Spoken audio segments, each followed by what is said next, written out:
Hello, welcome to the Addict's Advocate, a podcast geared towards the suffering addict and those in recovery.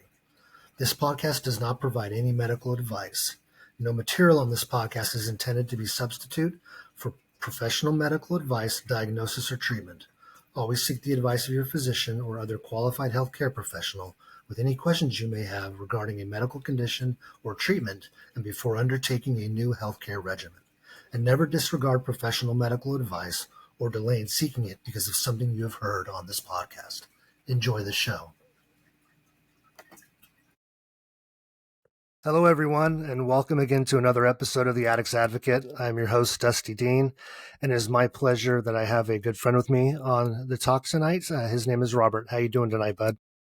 Doing well. Good to see you. Doing good. Good to see you. I know it's been, I think 6 months now since the last time we saw each other. And I know that a lot of life has been lived, especially for someone that's trying to maintain sobriety and live life in the new reality of no substance use and in all its shapes and forms.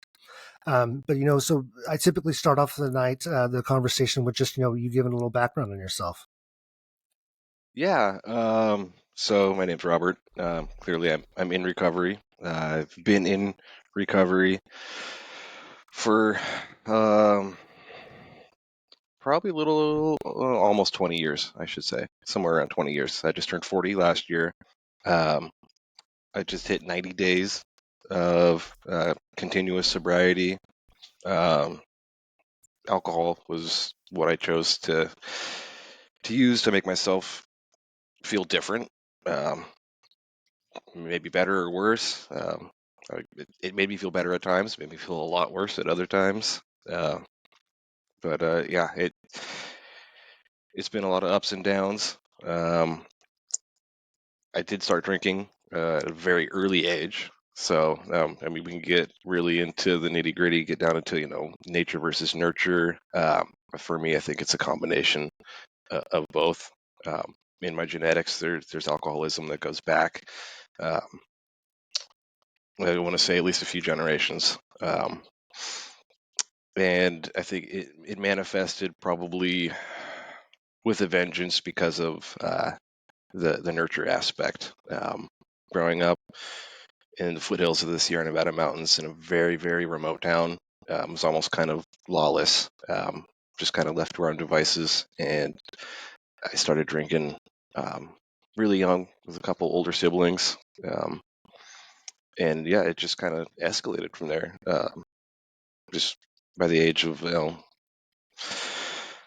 13, it was mostly just alcohol and marijuana use. By the time I was in high school, and I was, I don't want to say a functioning alcoholic by the time I was in high school, but I really did care about doing the right thing and getting good grades up to a point. And then, by the time I was 16, I think that summer that I was going to turn 16, I thought it was like a badge of pride that I managed to get alcohol and drink 7 days in a row. Like that was the coolest thing ever.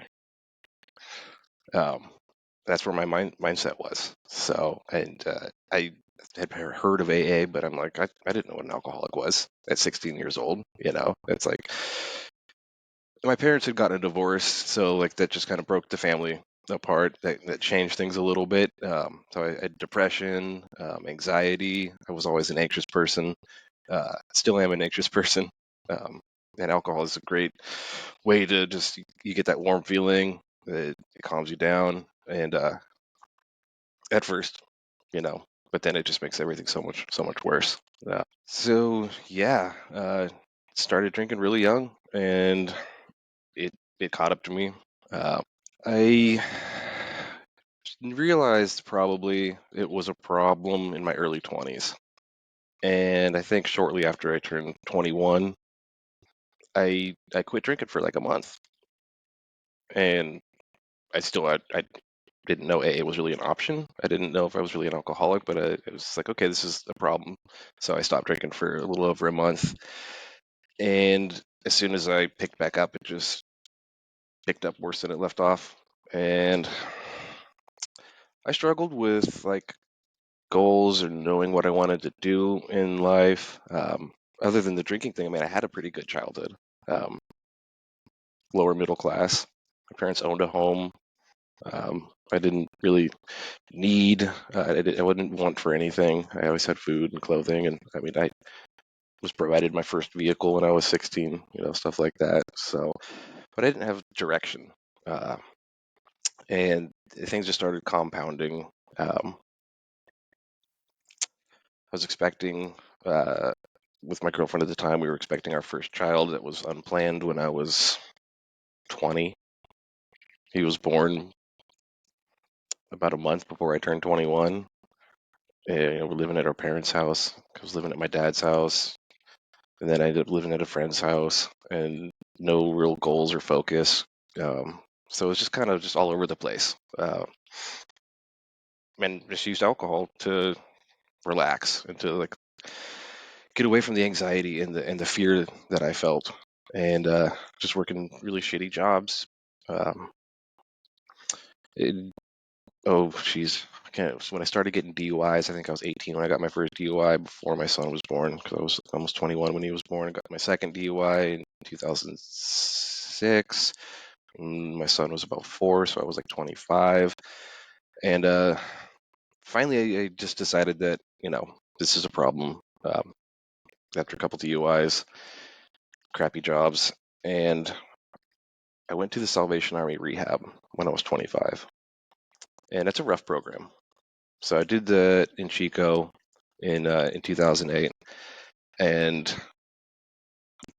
I did 3 months out of a 6-month program, and I think I was the one guy in that program, of like 50 or 60 guys that wasn't sent there, through the prison system. Basically, everybody else was kind of reintegrating, coming out of prison, and I actually thought I was going to get stabbed. That's why I left, because some guy straight out of prison was he didn't like me. Yeah. We didn't get along, and I left and started to turn things around, slowly. It took a while.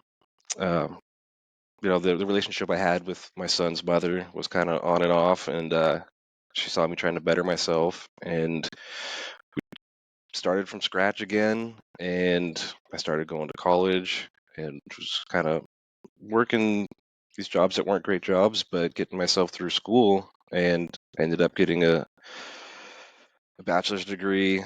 Got a job as a park ranger, stayed sober for 7 years, which was a good chunk of time, from 25 to 32. And at 32, after graduating from college, moved from California to Texas with the family.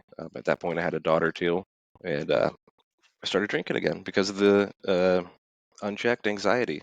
I was unmedicated. I wasn't really doing anything to address the anxiety. I wasn't going to AA meetings. I did go to AA meetings for the first 2 years of my sobriety, and then I just stepped away, stayed sober for 5 years, just by focusing on family, work, and school.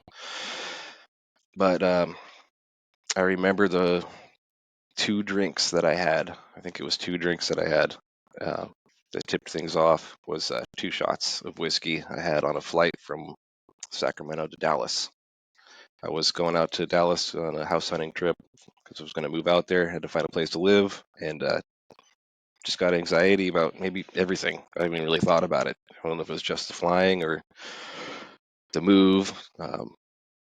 And didn't drink for about a month after that. We got all set up in Texas, and anxiety kicked in again, and just picked up a 6-pack, and from there, it just like came back with a vengeance. And within a year, I was arrested. Um, my wife took the kids back to California. I was kind of stuck in Texas for a little while, and lost my job. Ended up not getting convicted of the crime, but by then, I mean, no wife and kids, no job. Came back to California at the age of 34, started over again, and this time I struggled for a long time with the drinking, a long time. Was able to get a job pretty quickly, but that job had me traveling, um, a lot for work with other men and women, mostly men. We would share hotel rooms, and drinking whiskey and beer after a long day of work was just kind of par for the course. And ugh, I think there's a few moments, where it really struck me of how bad it was getting. A coworker told me this. He took me aside and he said, "Hey, last week when you came to our hotel room before we went to dinner, you drank a fifth of vodka in a half an hour, and it didn't even faze you. And then we went out drinking on a weekday." And I was just like, "That's just how I am. I don't know. I don't know what to do about it." And not long after that, I went on a pretty bad bender. Ended up at Kaiser in Sacramento at the hospital, and I hadn't drank for a few hours. I was drinking really, really hard. It'd been a while, and I was actually staying with my mom at the time, and I asked her to take me to the ER, and I showed up totally lucid. I could walk and talk, and the doctor came in and said, "We checked your blood alcohol levels at a 0.42. We checked it 3 times because we couldn't believe it. You should be dead right now." Handed me a bottle of Librium and said, "If you take these right now, you'll go into respiratory failure and die. If you don't take them tomorrow morning, you'll have a seizure and die." And that was when it really sunk in that, okay, this is pretty serious. And going to the hospital and getting Librium became pretty routine for the next 5 years because I could not stop drinking. I have been to dozens of hospitals. I continued to stay in the same industry I was in. I worked for multiple different companies. I'd gotten fired or quit from several. Not for being drunk on the job, but just being not there, not dependable. Um, and I started, just figuring out that I could drink, and then when I needed to stop, I could go to the ER and get a course of Librium, and I'd feel great. I'd stop drinking for a little while, sometimes 2 weeks, sometimes 4 months, and something would happen in my life that I wasn't prepared for, and I would drink. It's just the bottle was just always be there, and once I start drinking, I can't stop until it gets to a point where like my body can't take it anymore, or I realize like I have to do something. I'm stuck in a hotel, and I gotta go to work. I can't just not live my life. Um, and yeah, I think just last year in 2023, I did 11 intakes for rehab. 11 different intakes. Some it's the same facility, some at some different facilities. Sometimes I'd leave the next day. Sometimes I'd stick it out for a month. And even the last time that I was in a treatment facility, I drank since then. And it was getting really bad, but I was managed to wean myself off. I bought like the least appetizing kind of alcohol I could think of, Michelob Ultra, something I'd never choose to drink. And I would drink anywhere from 3 to maybe 11 of those. Somehow I managed to kind of control it. And even on the day at one point I had this crazy high tolerance where I could drink so much, but towards the end, I'd get pretty messed up off of just 3 or 4 of these Michelob Ultras because my body just couldn't take it. My brain could not take it anymore. And I was going to therapy. I've been going to therapy since May of 2023, and I was telling my therapist about that. And because I ran out of other options, and I couldn't stop completely. I couldn't just go cold turkey because that could be fatal. And I'm someone that suffers from it's called the kindling effect. At this point, I've been through so many detoxes, whether they're medically assisted or not medically assisted. I've been to that point of suffering or feeling that alcohol withdrawal effect that I have. It's a scientific syndrome called the kindling effect, where if I just drank a 6-pack on a Saturday and a 6-pack on a Sunday, by Monday morning, I'd have extremely severe withdrawal that would have to be medically treated. My brain is just primed to go into that overactive state. I'm not a doctor, but the way the GABA receptors work with the alcohol and the reaction, that rebound that you get from drinking. So that's terrifying. Alcohol withdrawal is a nightmare. actually have crazy hallucinations. I never had a seizure because I would always be able to feel my body. I mean, you can't predict a seizure, but I could tell when things were going sideways. And there's been times where, yeah, I've just gotten alcohol if I couldn't get to the ER. I've had doctors tell me, I'm glad you got that six pack after work because if you didn't, you'd be in that Motel 6 up in Ukiah dead. Yeah, I'd have to get alcohol just to stop the shaking, the hallucinations, the nightmares, the sleep paralysis that comes along with it. Wow. Well, the first thing that comes to my mind is it's just a level of bravery that you have in order to keep going back to seeking help in all these different ways, shapes, and forms that you've been.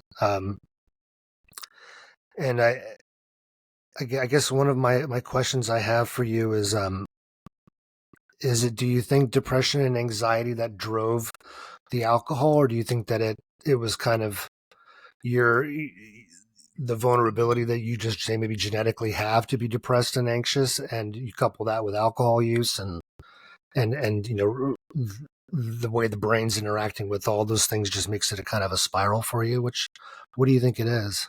I think I was set up for the perfect storm. Yeah. The combination of the genetics and just starting at such a young age, the anxiety, the depression. Yeah, I mean, I went to alcohol as an escape to feel better, and it. I'm not gonna lie, it makes you feel better. I mean, that's why people drink, but then it turns around and makes you feel worse.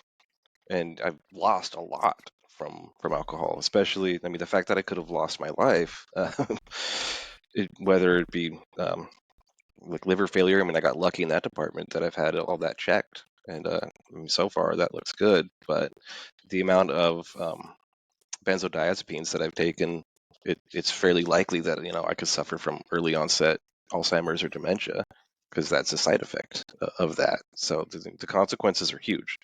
I'm grateful to be alive. I'm happy to be alive. I'm lucky to be alive. And, the therapy is helping a lot. Um, the anxiety currently is unmedicated. I've had a lot of doctors that have been trying to give me SSRIs. I tried SSRIs last year, and I'm kind of correlating the use of SSRIs with some like negative things that happened that they're probably not related, but that's just I'm weary. It's not totally off the table, but I'm weary. I want to give myself some more time with just therapy, time off the alcohol. I mean, 90 days really isn't that long. I mean, it's great once you get 90 days. You get 2 days. You get one day. You're kind of in the clear. You should. You should always detox under medical supervision, medical advice, for sure. Because even if you're in the clear for the first few days, the DTS can kick in on day 3 or day 4 and take you out. But yeah, it's no joke. Um, and you've tried like anti-anxiety medications and things like that in the past? I don't want to say I've tried because I've never really given them a fair shake. Um, some years ago, probably when I was still back in Texas, I tried Zoloft, I think, and I didn't even stay on it long enough, I think, for it to titrate in the system, build up, and be effective. And then just last year, I tried SSRIs, and again, I think I didn't give them more than 5 days. But there's just so much going on, and I was still drinking on them. It was causing my behavior to be, giving me more anxiety. So I would drink more than I normally would, and maybe there's, some sort of contraindication with drinking alcohol. I think there is. You're not really supposed to drink alcohol on those kind of anti-anxiety pills. So Yeah. Well, and I know like like the SSRIs, I think they're typically like what, an antidepressant, right? Isn't I think that's what they're basically geared towards. But there is also, right, like secondary medications that are specifically targeting anxiety. Like for example, Seroquel. I don't know what your experience has been on them, but I'd tell you that the the antidepressant, yeah, it takes a long time to get on it, to start maybe feeling something with it. But I tell you, just removing the anxiety through Seroquel has been a godsend for me. And I'm actually on an extended release now. I just take it like a 200 milligram once a day, and it's an extended release. And I tell you, I sleep soundly. I'm present. I mean, all those things that used to be there are just basically gone. I don't even like seasonality, because the season's like Christmas time, this time of year, because it's anniversaries of my father passing. All these times of the year, would definitely like affect me, give me seasonal affective disorder in a sense. And they're gone. It's gone. I'm present. I'm looking forward to the future. I'm not ruminating on the past anymore. So I mean, I've personally have become an advocate for that. And I think that you know anybody that can go and seek detox help, right? You should definitely look at the mental health aspect as to why they were drinking or using to that extent anyway, right? Absolutely. And I haven't tried a lot of those pharmaceuticals that are recommended. I was basically on a cocktail of drugs and treatment. Didn't really like any of them. I tried Seroquel and I tried a number of other things, and I always just tried to go with just give me the benzos, get me off of the need to have alcohol or benzos. And it's funny because they give you benzos to get off alcohol. Those are the only two drugs that the withdrawal will kill you. Absolutely fatal. I've never come off of heroin or opiates. I have seen people do it. It looks like something I'd never wanted to do. It looks horrible and painful. I'm not discounting the discomfort, but chances are it's not going to kill you. Alcohol and benzo detox can and will. And I almost died by not seeking help and seeking treatment. This happened last year. Um, I scored some benzos off the street because I wanted to stop drinking. And I couldn't go to the ER anymore. I'd been to so many different ERs so many times that the doctors can look that up. They can see every hospital you've been to and every time it's been prescribed. And then I've had some say, well, we can see this. We're a little hesitant to give it to you, but I will. And sometimes they'd flat out say no. And the local hospital where I live now said no. Hmm. Go to inpatient treatment. So I scored some Xanax off the street and tried to use that to get off of alcohol, and it actually worked. And I wasn't taking a super high dose of Xanax at all. And I was kind of in the clear, but I had a few meetings that were giving me anxiety, and I had a little bit of Xanax left over. So what I ended up doing was taking those for about 10 days, and it was still a really small dose. And then I ran out, and I got kicked into withdrawal from the Xanax that was just as bad or worse than the alcohol withdrawal. But the effects don't work in reverse. Alcohol does not work to get you off of benzos. I tried, and I ended up in the ER again. And they did at that point give me Librium, which is the what's typically used to get off of alcohol. And I mean, even after that experience, I still drank again. It's the insanity of it, of all that I've been through, all these hospital visits.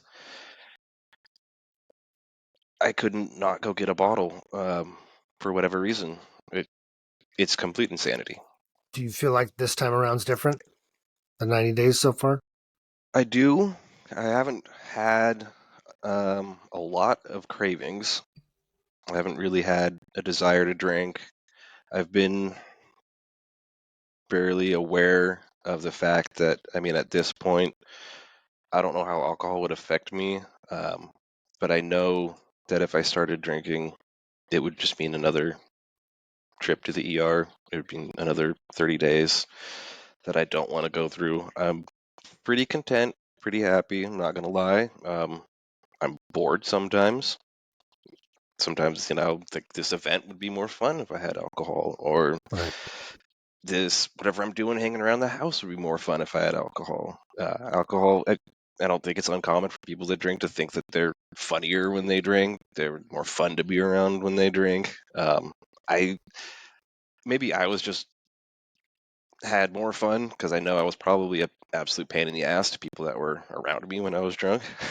Well, I mean, you obviously have hobbies, right? I mean, one of the things that I wanted to remind you of was, I mean, when I first heard some of the things that you had written, I was utterly impressed. I mean, you have almost a poetic poetic writing style. I think you're very deep in your writing, and I think that you, with the struggles that you've talked about, and just the things that I've heard from you in the past, that you have the ability to articulate those things that some people feel but don't know necessarily how to translate, to a written word. And I think that, at the very least, right? I mean, if you get bored, man, you should write, because I think some of your writings are absolutely beautiful. And Thank that's you. something I think that you can share with the world. I really do. And I think a lot of us, when we were together, and in the past, that there were even other people that remarked upon, wow, I mean, it's pretty amazing. The things that you were putting together, and the way that you're creating a visual picture of some of the pain that you've experienced, and your experiences. So that's definitely my recommendation. If I can give you any recommendation whatsoever, I think that your writing is something you should always do, man, because I think that you've got an ability there, a knack for that.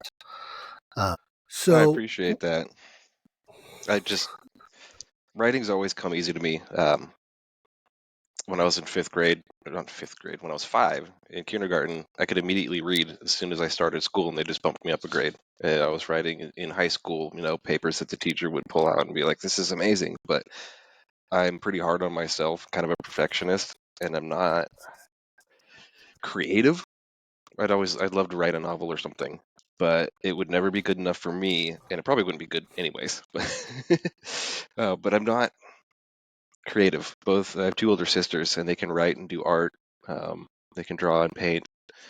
I I can't play music. I can't draw. I'm not artistic. I'm kind of analytical, but I'm not even good at math. So, but I do appreciate that. I do remember writing that, and the goal was to make it as contrived as possible, just because I kind of wanted to fuck with those people that were there. They were great. They were wonderful. But when I'm in rehab, um, I don't always embrace everything as much as I should, and I kind of rebel against the rules and the structure.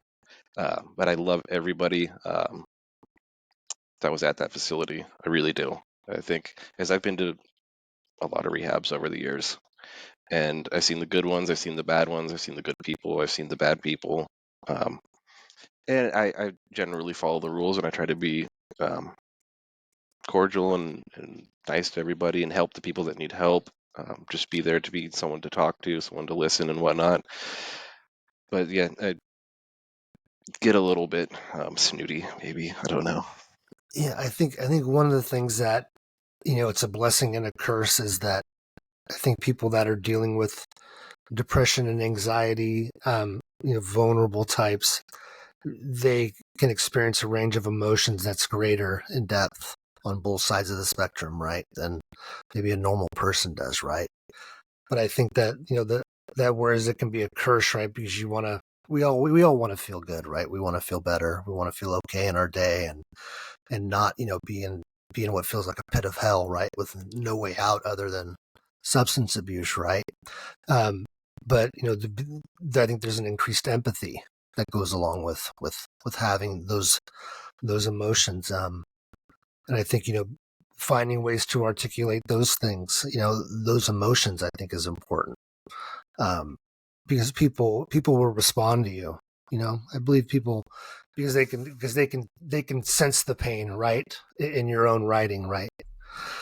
So what are you doing? I mean, when you get yourself into the funk, what are you doing to get yourself out of it? If you're not turned into a bottle, you're not turned into substance use. How are you? Because I know you have a motorcycle, right? Yeah, I've got 2 now. I just bought another one a couple weeks Okay. ago. Okay. So, but unfortunately, it's still pretty cold. Yeah. Um, at least it's staying light later. So I've been able to take the new one out for a couple little spins, but that is something that I absolutely do to kind of just, it's a mix of just the freedom, adrenaline, being cool. I mean, I, having a Harley's cool. Because it's a Harley, and then the new bike I got, it's a supermoto. It's a Suzuki. It's basically a dirt bike with street bike tires on it. So Nice. it's fun, and having a hobby is something to do. And just to get you, yeah. If I'm starting to feel like that itch, like I got to get out of the house, I got to do something. That's one way to do it, or one thing that I like to do. But no, I can't wait for spring and for summer. because I do spend a lot of time just kind of moping, not drinking, but I just watched YouTube videos. I mean, I got a guitar behind me, but I never really pick it up and play. I've never been able to play guitar well, anyways. I can, play a couple little tunes, but uh, yeah, I'm looking forward to spring. Have you been trying to maintain that sober community? You know, keeping in contact with people. You Yeah, know, when the yeah. yeah, Um, and I've got nothing against AA. I love AA. I haven't been going to a lot of meetings in person. Um, there's an alumni meeting that I try to get to every week. Um, and I have another like online sober support group. I'm in the kind of a club for men. It's a historical society. There's a bunch of different chapters all over the West Coast, mostly California, but also Oregon, Washington, Nevada, Colorado, Idaho. And these guys that a lot of them I've never even met in person. We've been talking on a daily basis, just on a Facebook group, for a couple of years. And just having nice. that outlet or being that person that can respond to somebody else that's going through something hard, having that community, that fellowship, I think it's crucial. It really helps. The kind of ironic part is this I call it a club that I'm in, is more or less a drinking club. Um, Alcohol is just part of the thing that they do when we get together in person. I was just at a regional event yesterday, and I didn't even realize. I kind of went to one corner. It was indoor, outdoor at a fairgrounds. I was at an outdoor area talking to a guy who's actually sober, and we were chatting it up a little bit. And I'm kind of looking around, like, why are all these people standing? Why are all these guys standing over here in this corner? I realized we were like right next to the line for the beer truck. That's where I would have been first. That's the first place I would have found normally. And I was standing next to it for 15 minutes, didn't even know, like, that's where everyone's lining up to go fill up their cups for beer. And there's so much support within this group. Um, I was at a different event, same group in San Francisco back in January, and these guys know whether they're drinking or not. There's multiple Facebook groups. I'm pretty active in the organization, and they're like, "You're looking good. How you doing? You look great. Good to see you." One guy kind of pulled me to the side though, and he's like, I didn't recognize him because his Facebook. I've never met him in person. His Facebook picture isn't his face. It's just. But he pulled me aside, and he's like, "Dude, do you like rehab like more than being sober? Because how many times did you go to rehab last year?" And I'm like, dude, I don't know. Why are you giving me a hard time? But he's like, "Dude, I think you like rehab." I'm like, "I hate rehab."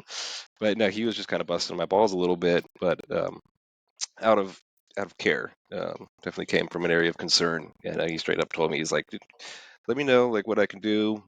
He splits half his time between Santa Cruz and then a town up outside of Plumas County.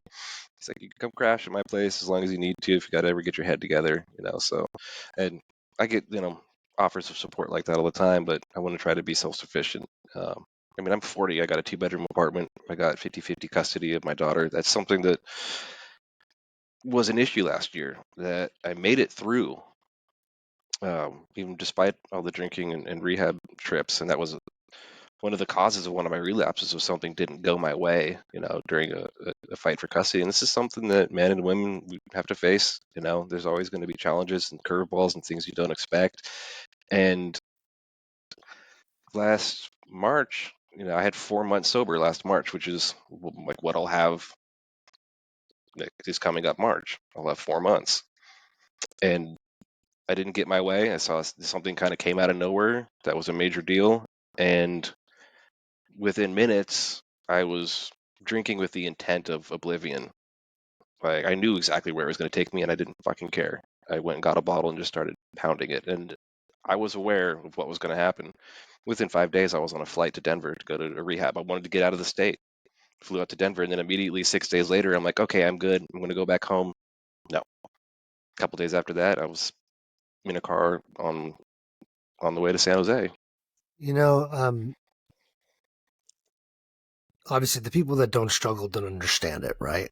And and if they only understood what happens between our ears, right, that causes us to jump in and out of these things and just in a desperate attempt to try to seek help, I think they would be a little bit more empathetic. And I hear what you're saying about, you know, and I about just, you know, sometimes these meetings and the structures of the meetings, and I think it was one of the provocations for me to try to create something different.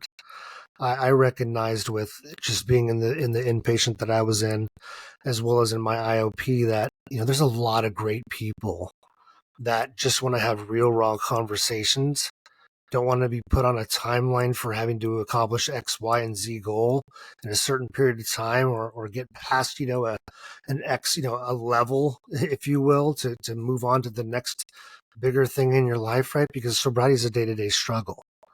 And so I think just the ability to have a community that just is willing just to share the horrors of it, share the triumphs of abstaining, and just a place to vent, I think, is highly important.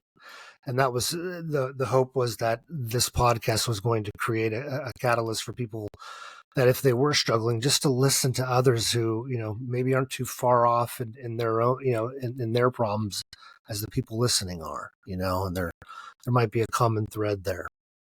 Is there, whenever you've slipped in the past, was there something that you remembered about your sobriety, as to, outside of obviously the physical consequences of substance use, and the mental health? Weren't there gems that was like carrying you forward to get you back to sobriety again, that you really, that was profound for you? Oh, I don't know about profound. It's a really good question. I could spend some time ruminating on that. I mean, a lot of it's just basic survival instinct, Right. and just needing to stay alive, needing to have employment, wanting to be a good person, wanting to lead a full, successful life and leave some sort of legacy. Like hopefully my kid's life will be better than mine. I mean, again, I'm 40, living in an apartment. I've got no equity, and a lot of that's like due to my drinking. But I look back at just the times I've gotten lucky. Like some of the really bad consequences of alcoholism have in turn ultimately led to a better opportunity. Um, I don't know how that works. It's just Right. stuff you can't predict. But yeah, it doesn't take long. After a relapse, my relapses are very short, and I started kind of doing the going to the hospital thing really frequently in 2018, 2019, 2020. I was going to the hospital a lot. 2021 was when I started kind of rehab hopping. And I found a center down in Southern California. I've flown down there 5 times, I think. And I would fly down there, and I would have my girlfriend at the time drive down to LA to pick me up, because I didn't want to fly back, because I thought that would be a trigger, being in an airport or just being on an airplane. So, but yeah, no, it would be get sober for 3 to 4 months and then drink for a week or less. And just drink, and then I got to go back to rehab or go to the hospital, because I didn't want to drink. I hated it. Yeah. So you're doing everything as far as medication. You're on not on anything right now, huh? Just purely doing just Nothing. talk therapy. Yep. Yeah. Yeah, I feel just, I mean, to be honest with you, I mean, I feel like I'd be probably white knuckling it right now if I wasn't medicated. I know that for a fact, just because of my own personal mental health, the depression, the anxiety, um, and even, potentially, racing thoughts, symptoms of bipolar. Um, Hmm. I know that I would probably be in a really bad place, and I'd probably be sneaking something right now. Um, So, and that's, I guess, one of the blessings for me personally. And when I was in treatment, they were willing to kind of I was able to tweak and modify everything that I was doing, in a safe environment, just to try to find that combination was going to let me go, okay, I can breathe again and live life, and not mentally feel a certain way, and or not chomping at the bit to get to, a substance to use to feel better. Right. So yeah, so I hope, buddy, that you continue, looking at those options, right? Play with them all. I mean, I use Lexapro, and I definitely I definitely don't feel like, I've got any depression episodes anymore. I knew that it wasn't killing the anxiety for me, and or like racing thoughts that I was getting. The inability to calm down mentally, right, if you will. And that's where I think Seroquel really, finished it off for me. And, my consequences that I've gained, a substantial amount of weight since I've been on it. I mean, but I'm dieting again. I'm working out a lot, and I'm trying to find those things that I used to do that, made me happy in life. And so far I feel like it's been a success. So I wish that success for you too, bud. I really do. If you came across someone and you had, they came to you and they said, "Hey, I think I got a problem," you know, um, I feel, I'm only really drinking on the weekends, but I'm drinking a ton. I'm drinking a ton to get blacked out. But I'm really doing it in party surroundings. I'm just going and going and going. And I don't understand why I do it. And now I'm just finding that, my mood during the week is affected, especially Mondays and Tuesdays. I'm hungover as I'll get out. And by Thursday, I'm looking forward to Friday night. And I think I maybe have a problem. What would you say to somebody like that came I into your tell them go life? to an AA meeting. Yeah. Go to a meeting. I mean, I know people that are really adverse to AA, and I don't even go on a regular basis myself, but it I think it has one of the best, biggest influences, one of the biggest drivers in recovery. It's not perfect. Um, I was in it and then I dropped out, and maybe I relapsed because I dropped out. Maybe I didn't. I don't know. But the recovery industry, I don't even know if you could call it that. I mean, AA doesn't make any money. They're not a for-profit organization, and I Yeah. think their principles make sense. But there's no real way. I mean, people have done studies, but I don't know how you can get an accurate number of success rates. The numbers don't look good, no matter however you look at it. Right. For addicts, the numbers look Right. bad, basically every way you look at it. But I think if it's not, yeah, if you're not in a medical emergency and you can get your ass down to a meeting, go to a meeting. Maybe one thing one person says will resonate enough that you'll just go back to another meeting. And I'm not one of the people that thinks that like AA is a cult, but I don't love AA as much as some people do. There's some people that absolutely love it, but it's life or death, for a lot of us. If alcohol is causing problems, it'll probably only get worse. If you can rein it in on your own and slow down or moderate, then all the power to you. But yeah, if you have to get into like an inpatient, get into an inpatient. If I've had friends that have been struggling. The first thing that I ask is, "What kind of insurance do you have?" I'll make some phone calls right now. And it's unfortunate that some folks either don't have insurance or they're underinsured, and there are facilities available for those people, but they're not adequate. Um, I've done Salvation Army rehab 4 times. I did it the first time, and I stayed sober for 8 years. Maybe it's just because I was scared, and it was so unpleasant. I didn't want to go back to a place like that. But I did Right. the one in Sacramento, and I I didn't stay for the entire 6 months. But those places are available. They can be helpful. I wish that they had a different approach, and I wish that better treatment options were made more widely available. Does Yeah, and I agree with you just as far as, the one thing resonating. I still find that when I do go to my meetings here, that as much as I haven't participated in any of the steps, nor have I found myself a sponsor, I you know there are things that are said in every meeting that I sit there and I go, yes, yes, yes, I get that, I feel that, I know that. And so, yeah, I think that is, yeah, because it's an easy thing to do, right? Jumping into an AA meeting, right? Because they're all over the place. An NA meeting as well, right? They're all over the Yep. place all the time, right? Um, and somebody might find something that gives them some hope, right? Because I think that's what I'm trying to do here, right? And I think that's what they're all trying to do is create some sort of hope, some sort of faith that things can get better, things do look better, when you are sober.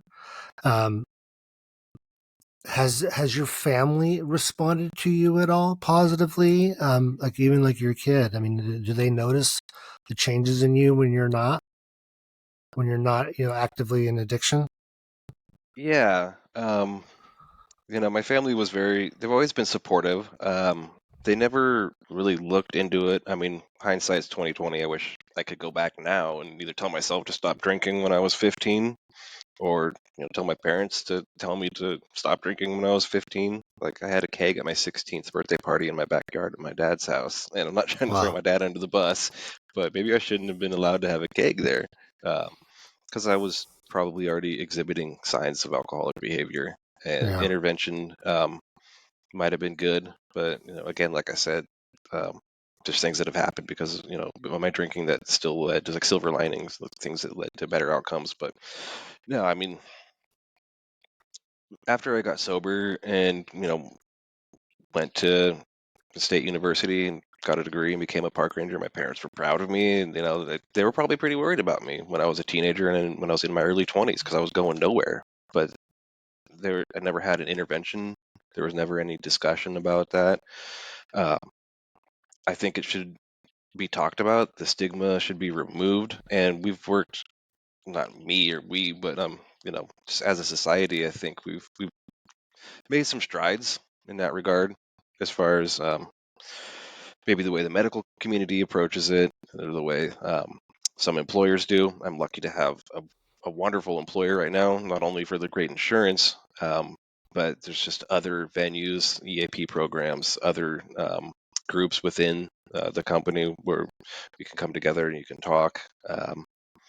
And not everybody is afforded that, unfortunately, Right. to have, you know, access to things that I have access to. Um, Yeah. and yeah, I Yeah. wish it was different. Unfortunately, right. It's typically the addict gets to the rock bottom and ends up maybe getting arrested, right? And there's that form of rehab, which really isn't a rehab, right? Um, yeah, no, I hear what you're saying, and I think that accessibility to those that are suffering, that want help, need help, but don't really know of a way to get it, needs to be available. Um, Good point. Good point. Um, wow, we've covered a lot, bud. I'm looking here at my notes and what I was planning on talking to you about, and I feel like we've covered it. Do you have any any gems of wisdom that you want to share on your journey? I mean, obviously you've been up and down this path, quite a few times. It's still, it's still a forward movement as much as you've struggled and have relapsed. And I think one thing's for sure is that once you get into recovery, right, and you do relapse, right, you can't no longer, it's not like you don't know what's behind the curtain, right? You've been there, Yeah. you've done that, you know what it's like. And so I think there's an innate knowledge then that you then have to also battle with yourself on, right? And I think that's maybe why your relapses have been so short lived, right? Because you're just like, I want to stop doing this. Give me help Yeah. now, right? That's the way that I was. I had gotten to the point where, because I quit, one substance, twice, two separate times, right, for 6, 7 years, right. But I felt like I got the cockiness back, right. Like I can handle this. I'm stronger than the substance. I can do it in moderation. Blah blah blah blah. And it's a crock, right. And one of the things that's been insightful for me is I don't know if you've ever had a chance to see it on YouTube, but there's a doctor called Dr. Nicole Labor, and she has a topic, basically addiction 101. It's like a 50-minute long conversation. She's in recovery herself, but she is a doctor, and she provides a fascinating overview of addiction and what it means to the brain and why it's classified as a disease. And so, I go to things like that. I go like to more to the scientific thing, right? Instead of trying to put the shame and the guilt on myself for not being strong enough to control, my addiction and so on and so forth. That's one of the things that I definitely do as far as, gems of wisdom I like to share. And I also like to tell people that, there are so many people out there that want to help you, right? Especially those that are in the know, that, that know what it feels like to be in addiction. And they're on the same team. They are rooting for you in your success, and know that you maintain sobriety for long enough, you'll realize that, life can be better, right?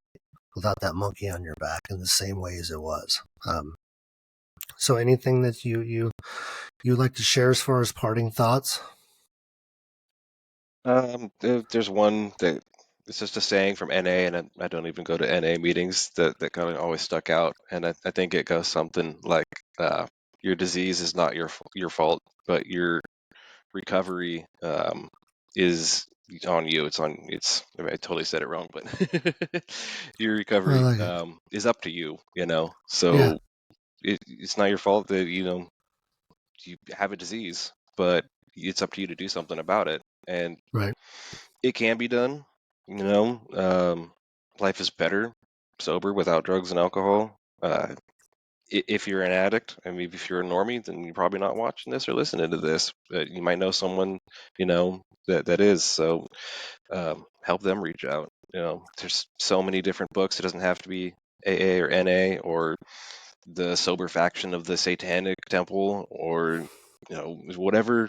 There's a million different sober groups and sober support groups, and literature and help out there. So if you want to stop, it can be done, but it's your responsibility. Maybe that's the word that I was looking for when I said that. Your Yeah, recovery no, is I your think that responsibility. I totally agree, right? I think it's just as much as, somebody with diabetes, right, wouldn't neglect not taking their insulin, right? Or, would eat horribly, right, when they know that they have to eat a certain way, right? And you have to take care of yourself, right? I think that's important. So,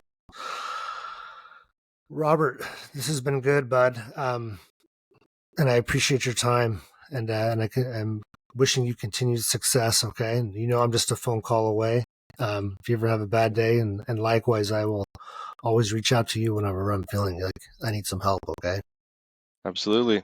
Good to All talk right. to you. Good to see you. Thanks for having me on, brother. Thank you, man. Take care. Okay. Yeah, you too. Peace. Bye.